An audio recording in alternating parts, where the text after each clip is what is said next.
Hello again. This is on Achilles tendon, foot, calf, and how it can detrimentally affect a professional athlete. Great Orton of the Denver Broncos, potentially next star receiver of the Broncos and the target of Peyton Manning. Okay? Agreed? Agreed. All right.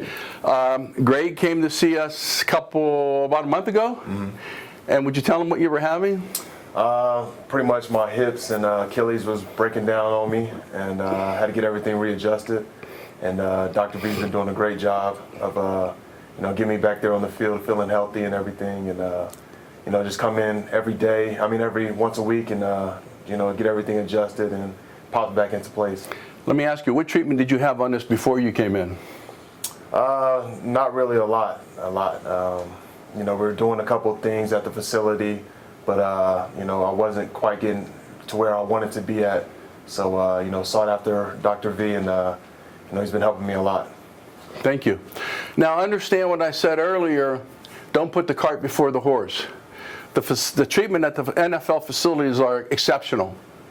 These are the most professional, advanced therapists in the universe. That's why they're where they're at. What sometimes may be missing is specific pattern adjustment that a chiropractor will do for a professional team to structurally align everybody from the feet up, so everything else that the wonderful trainers and strength and conditioning coaches and therapists can do is much more effective because they're doing it with someone balanced and with a straight spine, balanced to gravity. These guys are the elite of all professional athletes. Not only do I want to fix Greg so he doesn't hurt himself, I want to get him to the point where he doesn't have injuries based on this and he can produce performance. There's too many times that these guys are just running down the field and they turn wrong and they tear a groin, they tear an Achilles, running down the field. Pierre Garçon, on that one, first game of the season, wasn't it? Yeah. Running down the field, went over the goal line, there goes his foot. Because it's interesting, Pierre was here in town and almost came in to see me, but decided not to. It was with Derek Martin's foundation thing, right? Okay. And then he goes 3 weeks later, plays the game, and he hurts his foot. So let me show you what I did with Greg. Face down, Greg.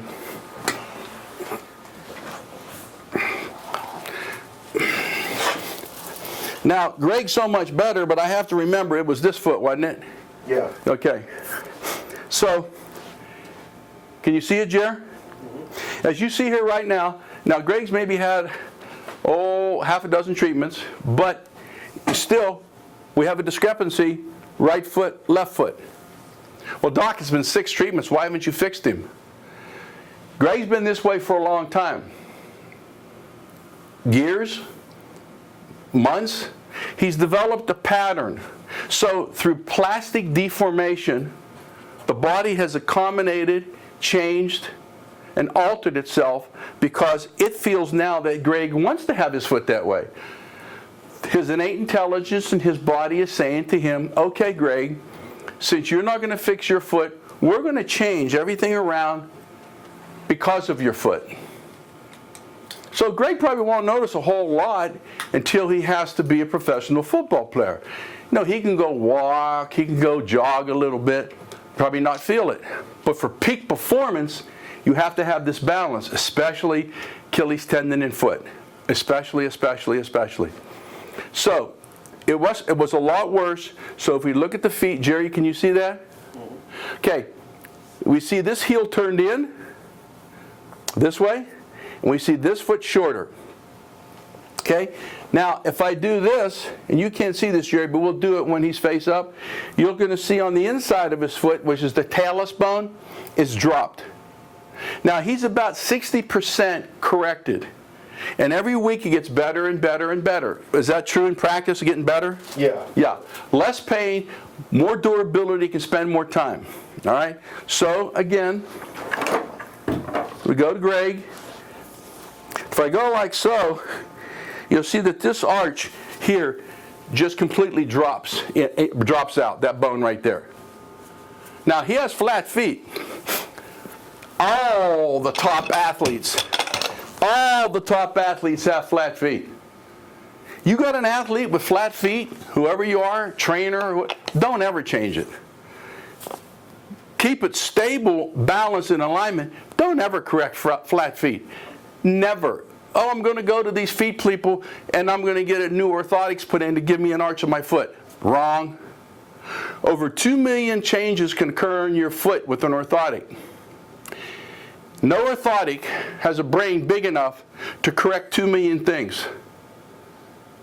There are 3 or 4 major things you do that can correct the majority of these 2 million changes.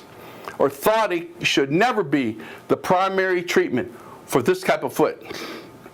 Now that's not going to make podiatrists happy, and I'm not talking about diabetic foot, I'm not talking about a deformed foot, I'm not talking about medical conditions, surgical conditions.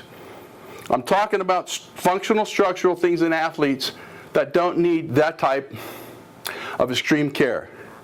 So we do his navicular, we'll do his calcaneus, we'll do his first toe, turn him over and do the talus bone. Fix the knee, fix the pelvis, and go from there. All right, so it's basically the same thing. I don't want to keep repeating myself, but get the navicular bone, stretch it, tap it in,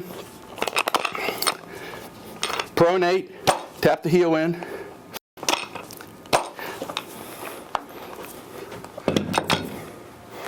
Come to, let's check his range of motion. Okay, flexion, good. Flexion, here.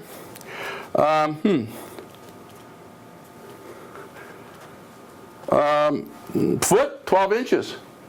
Professional athlete, 12 inches. Quad and knee and pelvis can't feel very good this way. What effect is the psoas muscle having? Quad muscle. What's going on here? Is it a knee? Well, let's just see. Okay? Well, I believe that this left side is much better than the right side because he's restricted in motion, but I knew that ahead of time because I've treated him. And again, by changing the pelvis, changing how the muscles, the hamstring muscles and the quad muscles come off, or where they come off of their origin points, say of the ischium or the front of the pelvis, that dictates the length of that muscle. So by the pelvis changing, one way or the other, it lengthens one muscle and it elongates another muscle, right? So obviously, okay, he is restricted here, and this is because of his pelvis. Well, you got a tight quad, Greg. Well, let's give you massage, deep tissue, E-stem. Let's stretch it, baby, stretch it. Maybe by stretching it, he might pop his back in place and fix the sacroiliac and pelvis. But isn't there a better way? I don't know. Let's see if it works, right? I'm on the spot. Greg, if this doesn't work, I can't put you in this video, okay? Okay. Okay. So let's go to our wedge. Well, there it is. And let's just see what happens when I change the whole pelvis around. Anterior on the right. We'll get down. And I'm protecting my hands, okay? So I use my body to help me, all right? And we'll then do the, okay, here's the tailbone here. Here's the tailbone here. Down, high. So if take away all the tissue, we got a sacrum that's over and up. So we get the sacrum, hook it. He's a little bigger than that lady I had here before, Barb. Okay? Bring the sacrum over. Bring the sacrum over. Ischium. Ischium high. Ischium a little lower. A lot better, buddy. But let's just get that high ischium. Bring it down.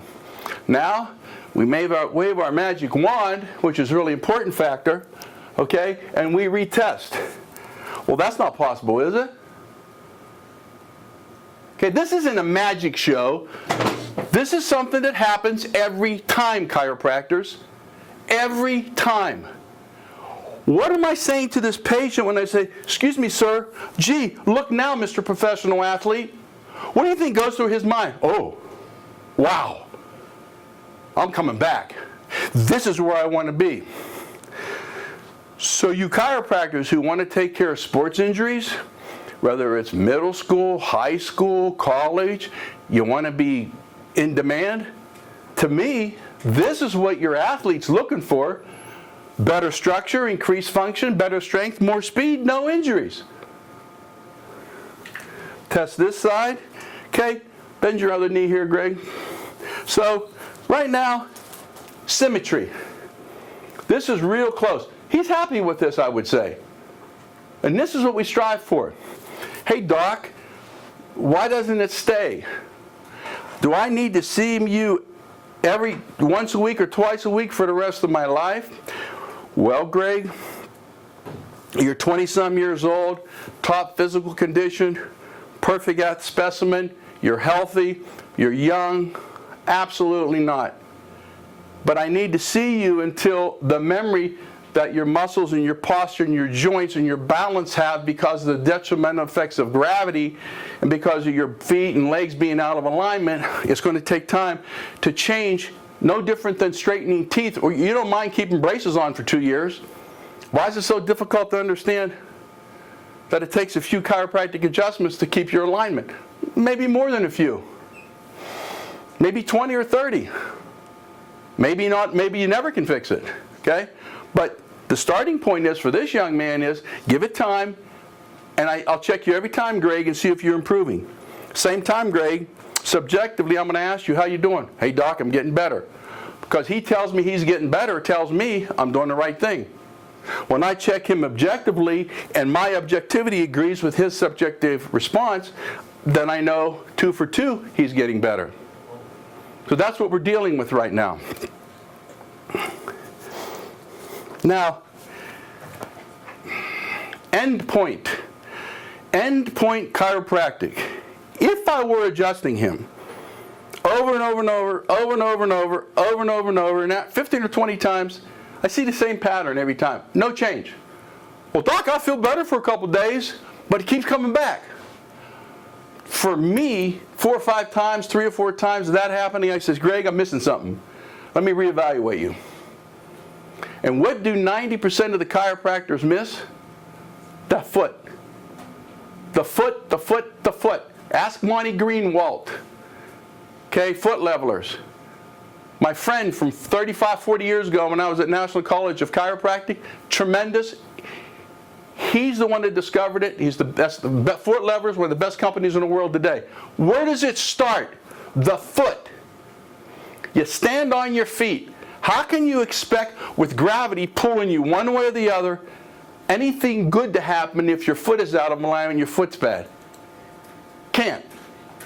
So fix the foot. Learn how to fix the foot. Greg, on your back for me, son.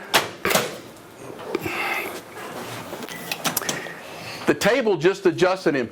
I need to come up with the table that I just preset it. They sit down and hit a button. Boop, boop, boop, boop, boop, the table adjusts. Hey, chiropractors, that'd be kind of good on your wrists and back and elbows. Anyway, kidding. Bend your knee. External rotation, beautiful. Much better. When we first did this, Greg was locked here. I couldn't get the leg past this point. This is a professional wide receiver. Okay? And he's going to be around a long time. Now he's going to be around a lot longer. And what does being around longer mean to you? A lot. It means a lifestyle. It means a life. It means a paycheck. Mm-hmm. Okay. They're not here because they like me. They're here because this works. So now our starting point is, that's beautiful, isn't it? Mm-hmm. Okay. And he was locked in 30 degrees supination or internal rotation. I'd like it to be a little more, but see what's happening, Greg? All these things here are clearing up. See, it's like it starts one place and then there's a secondary, tertiary, quaternary, and the reactions of compensation. So as I start working on the spine, you'll find those things that are not the initial cause go away first in this series of patterns. Then the very last thing that's there, that's the one that caused everything. Usually the feet. Okay, so let's get this pubic bone. I've become very good at not damaging anybody, by the way. And you chiropractors, you better, when you do this technique, you get on this thigh and you slide. You slide way to the outside and you get in there. Don't be just putting your hand in that groin. You're liable to get kicked and smacked. And you might get a date, so be careful. Don't do it at all. Okay, now, 75, 80 degrees. This is what he wants. He's a wide receiver. his hips have to turn. He has to twist, turn, move, okay? He can't afford to have his hip jammed. Bend this leg here for me. Okay? Now, interestingly enough, this is the bad side, correct? Mm-hmm. Okay. So now, this side is getting corrected. Guess what's starting to get stressed? The opposite side. Because now the opposite side is asked to do different things. That's why after he sees me, he gets Robert to stretch him out. He's an athletic specialist who does stretching, okay, and exercise. He sees my physical therapist to make sure all the muscles are firing right and strengthens the muscles. There are certain activation points in certain muscles that activate and kick the muscle in and have them get strong. And I'll have a demonstration with Wes here in about 2 minutes and let him just show you. Okay? But now this hip has lost its motion. So, not bad though. So let's do, again, slide in here, slide in, help yourself by using your body on the table. So you have this, and then you come over here and put the hip back in. So now we got 80 degrees, okay? So we had maybe an increase of 30 degrees here and 20 degrees here. Not a big deal, but something that had to be done or he's going to be hurting. Now with Greg, he was tight between his shoulder blades, below the shoulder blades, so we'll do a little interiority. Okay, drop it. Fix that. And again, we have to check his occiput. Very minimal. It seems like the younger you are, the more flexible you are, the better shape you are, the more athletic you are. The compensation doesn't travel up as far and as severe. When you get older, like people like me, okay, the compensation is more severe because there's, I think, less movement at each stop of the compensation. All the vertebrae from L5 to C1 occiput, each vertebra is moving. So as you get older, there's less movement, so there has to be more compensation because one area is not compensating like it's supposed to be. So it moves everything up to the occiput. With Greg, he's moving all the way up. Okay? So every joint is doing what it's supposed to do. So at him, I have a little bit of occiput on the right, minor C1. So I'll just do a C1. Come on. Occiputs even themselves out. Now let's check his ribs. Come on up. Swing your feet this way. Remember, when you have this compensation, everything torques. Remember? Torques. God made the clavicle and the scapula, okay, to give you that extra compensation if the deformity comes this high, up this high, okay, up this high. So the scapula and clavicles have a way of really shifting, which then affects the first and second ribs. And we've already had, remember the Mora, the boxer, about the second rib? It was amazing. And he might be fighting a fight in a couple months, by the way. That's how much better he is. So let's check his second ribs. A little tight right here, isn't it? Mm-hmm. See, mushy here. Second rib is bouncing. It's a bucket handle rib. It's bouncing. It's supposed to, not a problem. Little tight here. Let's check his sternoclavicular joint. A little high right here on the left. This left one sticks out. This one's back further. We got a little something going on, first and second rib. Not much. Okay, sit to the left for me. Right here, good. So come over here and just, I got my foot on the table, my knee here. Okay, so tap the second rib, scoot up a little for me. Adjust the table.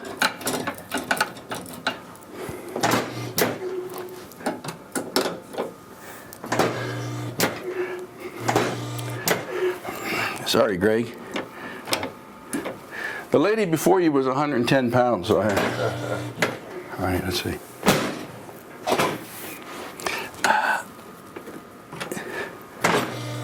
All right, so I come to the second rib. Rotate this way just a little. Your whole paw, just like yeah, like that. Okay, ready? Scoot to the right for me. There we go. Now I got it. Okay. So I tilt his head to the side of the second rib, tap it in. I don't jam it.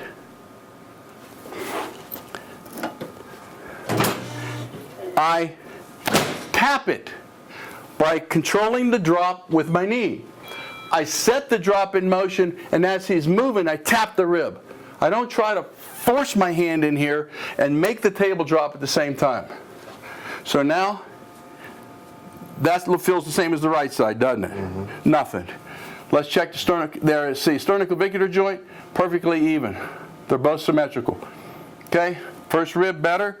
Hands behind your neck, lock your fingers. You're done, baby. All right. Oof. Yeah, go see Wes, go see Robert, and we're done. Thank you. Anything you want to say? It works. I feel a lot better. Thank you, Mr. Orton.